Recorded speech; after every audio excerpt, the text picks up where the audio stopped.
रास को समझने के लिए पहली जरूरत तो ये समझना है कि सारा जीवन ही रास है। जैसा मैंने कहा, सारा जीवन विरोधी शक्तियों का सम्मेलन है और जीवन का सारा सुख विरोधी के मिलन में छिपा है। जीवन का सारा आनंद और रहस्य विरोधी के मिलन में छिपा है। तो पहले तो रास का जो मेटाफिजिकल, जो जागतिक अर्थ है वो समझ लेना उचित है। फिर कृष्ण के जीवन में उसकी अनुछाया है वो समझनी चाहिए। चारों तरफ आंखें उठाएं तो रास के अतिरिक्त और क्या हो रहा है।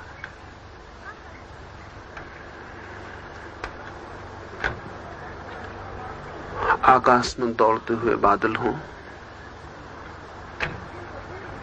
सागर की तरफ दौड़ती हुई सरिताएं हों,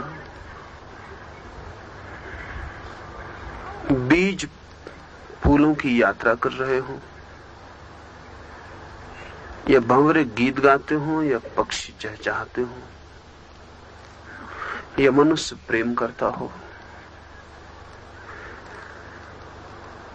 या ऋण और धन विद्युत आपस में आकर्षित होती हों, या स्त्री और पुरुष की निरंतर लीला और प्रेम की कथा चलती हो, इस पूरे फैले हुए विराट को अगर हम देखें तो रास के अतिरिक्त और कुछ भी नहीं हो रहा है। रास बहुत कॉस्मिक अर्थ रखता है, उसके बड़े विराट जागतिक अर्थ है। पहला तो यही कि इस जगत के विनियोग में, इसके निर्माण में, इसके सृजन में जो मूल आधार है वो विरोधी शक्तियों के मिलन का आधार है। एक मकान हम बनाते हैं, एक द्वार हम बनाते हैं, तो द्वार में उल्टी ईंटें लगा के आर्क बन जाता है। एक दूसरे के खिलाफ ईंटें लगा देते हैं, एक दूसरे के खिलाफ लगी ईंटें पूरे भवन को संभाल लेती हैं। हम चाहें तो एक सी ईंटें लगा सकते हैं, तब द्वार नहीं बनेगा और भवन तो उठेगा नहीं। शक्ति जब दो हिस्सों में विभाजित हो जाती है तो खेल शुरू हो जाता है। शक्ति का दो हिस्सों में विभाजित हो जाना ही जीवन के समस्त परतों पर, समस्त पहलुओं पर खेल की शुरुआत है। शक्ति एक हो जाती है, खेल बंद हो जाता है। शक्ति एक हो जाती है तो प्रलय हो जाती है। शक्ति दो में बढ़ जाती है तो सृजन हो जाता है। रास का जो अर्थ है वो सृष्टि की जो धारा है, उस धारा का ही गहरे से गहरा सूचक है। जीवन दो विरोधियों के बीच खेल है। ये विरोधी लड़ भी सकते हैं, तब युद्ध हो जाता है। ये दो विरोधी मिल भी सकते हैं, तब प्रेम हो जाता है। लेकिन लड़ना हो कि मिलना हो, दो की अनिवार्यता है। सृजन दो के बिना मुश्किल है। कृष्ण के रास का क्या अर्थ होगा इस संदर्भ में? इतना ही नहीं है काफी कि हम कृष्ण को गोपियों के साथ नाचते हुए देखते हैं। यह हमारी बहुत स्थूल आंखें जो देख सकती हैं उतना ही दिखाई पड़ रहा है। लेकिन कृष्ण का गोपियों के साथ नाचना साधारण नृत्य नहीं है। कृष्ण का गोपियों के साथ नाचना उस विराट रास का छोटा सा नाटक है, उस विराट का एक आणविक प्रतिबिंब है। वो जो समस्त में चल रहा है नृत्य, उसकी एक बहुत छोटी सी झलक है। इस झलक के कारण ही यह संभव हो पाया कि उस रास का कोई कामुक अर्थ नहीं रह गया। उस रास का कोई सेक्सुअल मीनिंग नहीं है। ऐसा नहीं है कि सेक्सुअल मीनिंग के लिए, कामुक अर्थ के लिए कोई निषेध है, लेकिन बहुत पीछे छूट गई वो बात। कृष्ण कृष्ण की तरह वहां नहीं नाचते, कृष्ण वहां पुरुष तत्व की तरह ही नाचते। गोपिकाएं स्त्रियों की तरह वहां नहीं नाचती, गहरे में वे प्रकृति ही हो जाती है। प्रकृति और पुरुष का नृत्य है। तो जिन लोगों ने उसे कामुक अर्थ में ही समझा है, उन्होंने नहीं समझा, वो नहीं समझ पाएंगे। वहां अगर हम ठीक से समझें तो पुरुष शक्ति और स्त्री शक्ति का नृत्य चल रहा है। वहां व्यक्तियों से कोई लेना देना नहीं, इंडिविजुअल्स का कोई मतलब नहीं। इसीलिए यह भी संभव हो पाया कि एक कृष्ण बहुत गोपियों के साथ नाच सका, अन्यथा एक व्यक्ति बहुत स्त्रियों के साथ नहीं नाच सकता है। एक व्यक्ति बहुत स्त्रियों के साथ एक साथ प्रेम का खेल नहीं खेल सकता है। और प्रत्येक गोपी को ऐसा दिखाई पड़ सका कि कृष्ण उसके साथ भी नाच रहा है। प्रत्येक गोपी को अपना कृष्ण मिल सका, और कृष्ण जैसे हजार में बट गए। 1000 गोपियां हैं तो 1000 कृष्ण हो गए। निश्चित ही इसे हम व्यक्तिवाची मानेंगे तो कठिनाई में पड़ेंगे। विराट प्रकृति और विराट पुरुष के सम्मिलन का वो नृत्य है। नृत्य को ही क्यों चुना होगा इस अभिव्यक्ति के लिए? जैसा मैंने सुबह कहा, नृत्य निकटतम है अद्वैत के, निकटतम अद्वैत के। नृत्य निकटतम है उत्सव के, नृत्य निकटतम है रहस्य के। इसे एक तरफ से और देखें, मनुष्य की पहली भाषा नृत्य है, क्योंकि मनुष्य की पहली भाषा गेस्चर है। आदमी जब नहीं बोला था तब भी हाथ पैर से बोला था। आज भी गूंगा नहीं बोल सकता तो हाथ पैर से बोलता है, गेस्चर से, मुद्रा से बोलता है। भाषा तो बहुत बाद में विकसित होती है। तितलियां भाषा नहीं जानती लेकिन नृत्य जानती हैं। पक्षी भाषा नहीं जानते लेकिन नृत्य जानते हैं। गेस्चर, मुद्रा, इशारा पहचानते हैं। ये सारी प्रकृति पहचानती है।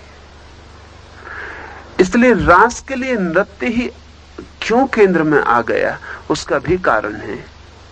गेस्चर की भाषा, इशारे की भाषा गहनतम है, गहरी से गहरी है। मनुष्य के चित्त के बहुत गहरे हिस्सों को स्पर्श करती है। जहां शब्द नहीं पहुंचते वहां नृत्य पहुंच जाता है। जहां व्याकरण नहीं पहुंचती वहां घुंघरू की आवाज पहुंच जाती है। जहां कुछ समझ में नहीं आता वहां भी नृत्य कुछ समझा पाता है। इसलिए दुनिया के किसी कोने में नर्तक चला जाए, समझा जा सकेगा। आवश्यक नहीं है कि भाषा कोई उसे समझने के लिए जरूरी हो। यह भी आवश्यक नहीं है कि कोई सभ्यता और कोई संस्कृति की विशेष आवश्यकता हो उसे समझने के लिए। नर्तक कहीं भी चला जाए समझा जा सकेगा। मनुष्य के अचेतन में, कलेक्टिव अनकॉन्शियस में, सामूहिक अचेतन में भी नृत्य की भाषा का ख्याल है। ये जो नृत्य चल रहा है चांद के नीचे, आकाश के नीचे, इस नृत्य को साधारण नृत्य में नहीं कहता हूं, इसीलिए कि ये किसी के मनोरंजन के लिए नहीं हो रहा, किसी को दिखाने के लिए नहीं हो रहा। कहना चाहिए एक अर्थों में ओवरफ्लोइंग है। इतना आनंद भीतर भरा है कि वो सब तरफ बह रहा है।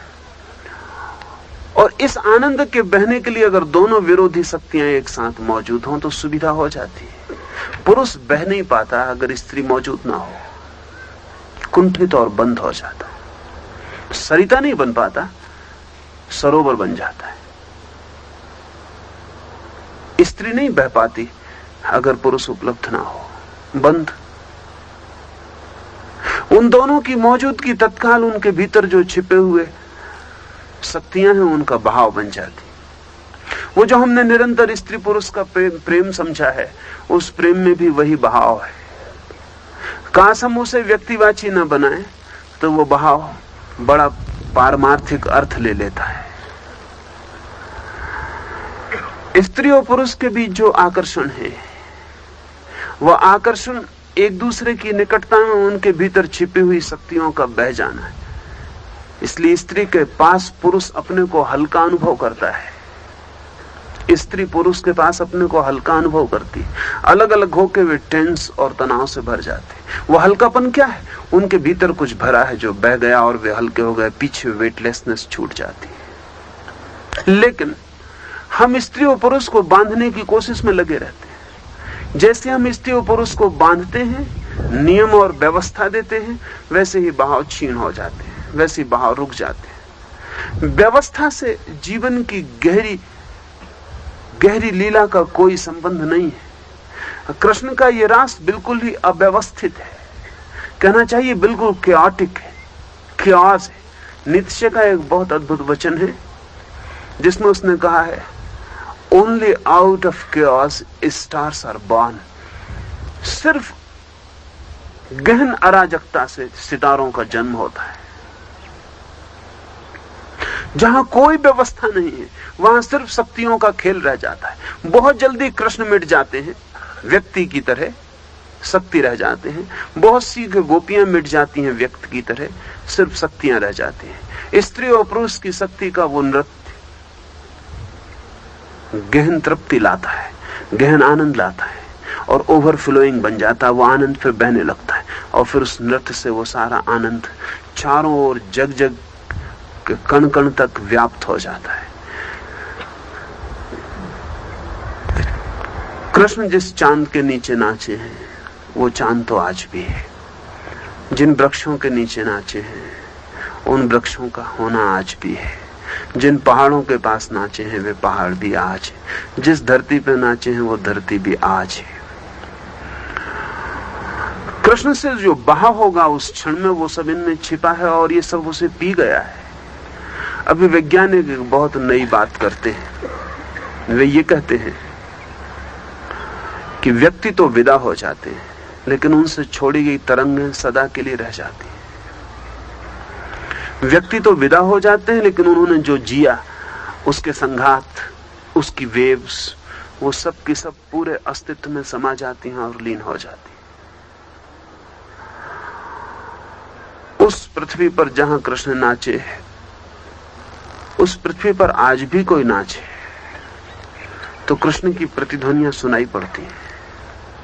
जहां उन्होंने बांसुरी बजाई, जिन पहाड़ों उन्होंने बांसुरी को सुना, उन पहाड़ों के पास आज भी कोई बांसुरी बजाए तो प्रतिध्वनि सुनाई पड़ती है। जिस यमुना के तट ने उन्हें देखा और जाना और जिसने उनके स्पर्श को अनुभव किया, उस यमुना के तट पर आज भी नृत्य हो तो व्यक्ति मिट जाता है और वो अव्यक्ति फिर घेर लेता है।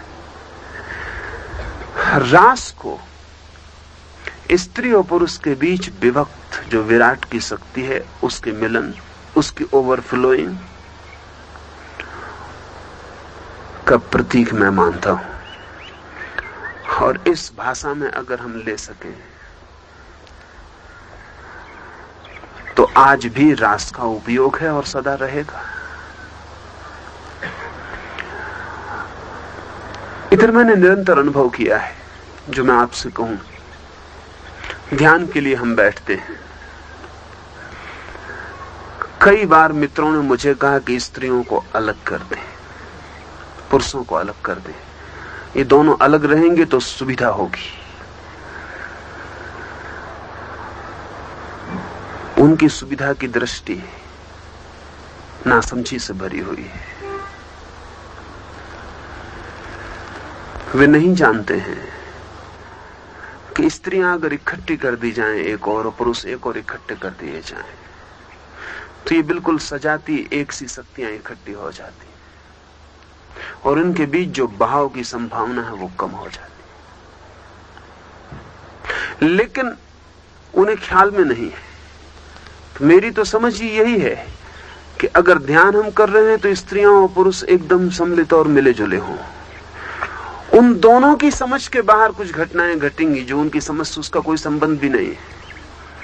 उन दोनों की मौजूदगी और अकारण मौजूदगी, कोई आप अपनी पत्नी के पास नहीं खड़े हैं, अकारण मौजूदगी आपके भीतर से कुछ बहने में, प्रकट होने में, निकल जाने में, कैथारसिस में सहयोगी होगी। स्त्री के भीतर से भी कुछ बह जाने में सहयोग मिलेगा।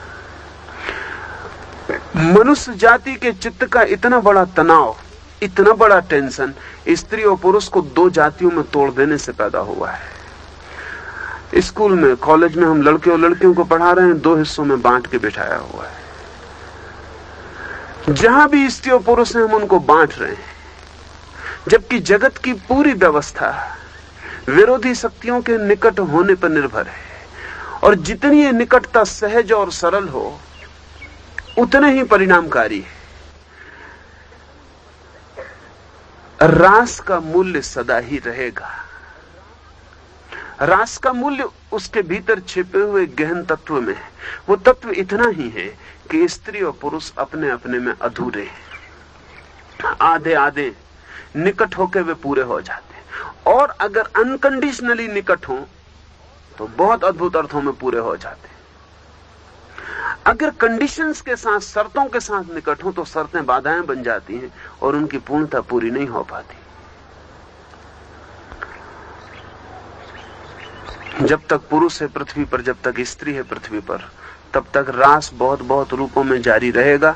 यह हो सकता है कि वो उतनी महत्ता और उतनी गहनता और उतनी ऊंचाई को ना पा सके जो कृष्ण के साथ पाई जा सकी, लेकिन अगर हम समझ सकें तो वो पाई जा सकती है। और सभी आदिम जातियों का उसको अनुभव है।